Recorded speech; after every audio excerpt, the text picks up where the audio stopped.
Hi, my name is Philip, and today I'm going to be talking about taking advantage of a pandemic in an informational security context. First, we're going to talk about what it's like to be the attacker in the situation and what the attacker is going to do. And I'm going to lay out the attack for you.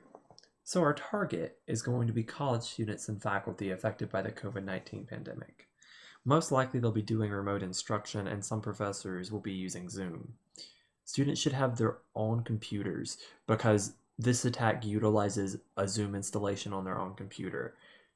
Most likely, if it's a university computer, this attack will not work.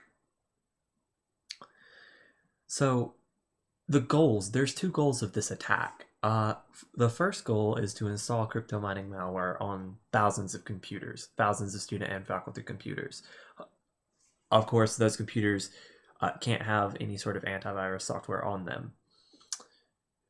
And our second goal is to gain access to emails of students and faculty. All right, so our attack surfaces, well, there's really two attack surfaces that we're looking at here. One is a video chat application, and we're going to embed a keylogger along with some crypto mining malware. And then we're also going to do some email phishing. We'll be posing as the university, so students, it will look like that it's coming from the university to students and faculty, unless they have a really good eye for this kind of thing. And part of that email will be asking them to create an account and download a program. So some things before we can actually do the attack, we have to collect emails using some sort of program that can do that. In this case, I'm using the Harvester. It's an open source Python program that scrapes the web for emails, and you can just give it a domain name and it will give you back a list of email addresses, such as the list right here. This screenshot is email addresses of people who work for The Guardian, but it works with any domain name. And then we'll send phishing emails to all of those emails. But I've also got a different method of finding emails, and we're going to look at that right now. So right here, I've pulled up somebody's email from the University of Chicago. They have a people search, and it's pretty easy. You just search a name, and then you hit search. And it takes it a minute. But now I've got a list of people. Now, not all of these are students. Some of these are professors. But if you click this name, you get a number in the URL. Now, I've been playing around with this, and I think there's a way to enumerate it. So if we do 03, we get another account. Yes, here, we've got another account. So, that means that there's probably some way we can enumerate this. I know this 03 number at the end, it only goes up to 04, I believe, and then it sends you back to the directory page.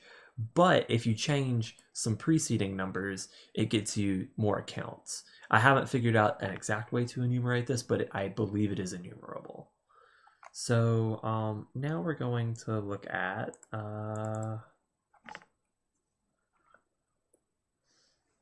what we're going to put in the malware.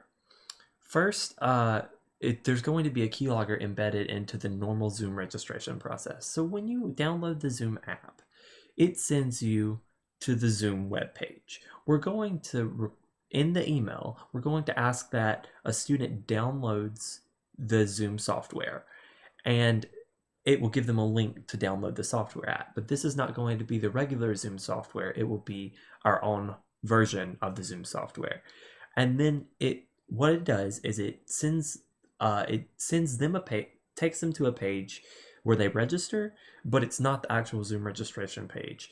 It then sends the credentials given to that page to attacker on server and just plain text. So we have those credentials, and then it passes those credentials that the user gave us to the actual Zoom registration page and redirects the user. Then the program runs normally, but it also has a crypto miner active when Zoom is running in the background. So while they're on a call, the program won't be doing any mining. But Zoom doesn't automatically close out when you hit the X button. So it runs in the background, and we can just have the crypto miner running in the background. Um, the second part of the second goal is to get their emails, and we test Zoom registration info that was given to us in the last step on the university mail accounts. So if they're reusing a password, we can test that and see. So when they sign up, they'll be using their university account. And then we just take that password and test it on the university's email system. If we gain access, then we can use that compromised email address for certain things. So if we know there's certain accounts on that email address, then we can just go reset that email account or reset that account and get the password reset email and then change the password. Then we can inform the users that their account was compromised and that they can pay us back so they can, or they can pay us so they can get their account back. Now, from a university security professional context, we're going to look at how we can defend against this. So what needs securing? Well, there's a lot, but these are just a few things that they can do to make this better. Professors should use software that the university owns or pays for. They should not require the students to use Zoom or some third-party piece of software. Blackboard Collaborate solves this problem easily because it doesn't require downloading a malicious Zoom client or any client at all. You're just using the web-based client. So it would take an attacker a lot more to compromise that client. The university should also have some sort of antivirus policy for students. At Winthrop, we have a policy where any computer connected to the Winthrop Secure Network has to have antivirus installed on it. Also, if the university required two-factor authentication to log into student email accounts, the part of our attack where we actually take the credentials they gave us and logged into their account would not be possible, because with two-factor, that's an extra step that we would have to take.